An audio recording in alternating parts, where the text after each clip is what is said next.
palju õnne, kuldmedal. Millised emotsioonid? Väga hea on olla, vähemalt sai pingutatud ja oli võitlemist väärt. Suurepärane.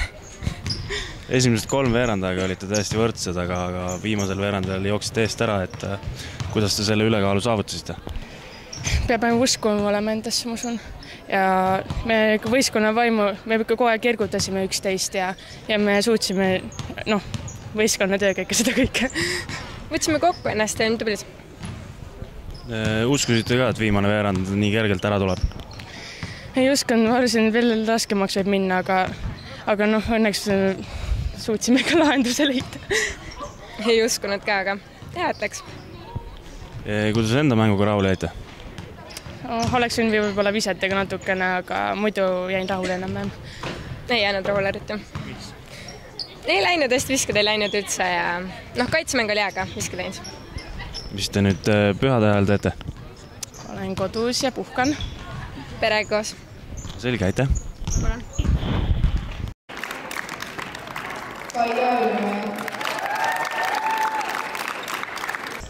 No, tasavägine mäng, aga lõpus andsite vastastele nii-öelda punktid, et mis seal juhtus lõpus? Kaitse oli väga muutus halvaks ja ma ei tea, andsime võidu käest. Aga hõbemedali üle on ikka hea meel? Ikka jah. Kuidas enda mänguga rahule jäid? Kaitsemängu saaks võinud paremini minna, aga muidu on normaalne. Kui tulite ikkagi võidulootustega, et jah. Esimesel 3 veerandajal olite võrdsed, aga lõpus siis kaitse vedas alt. Mis pühadel plaanis?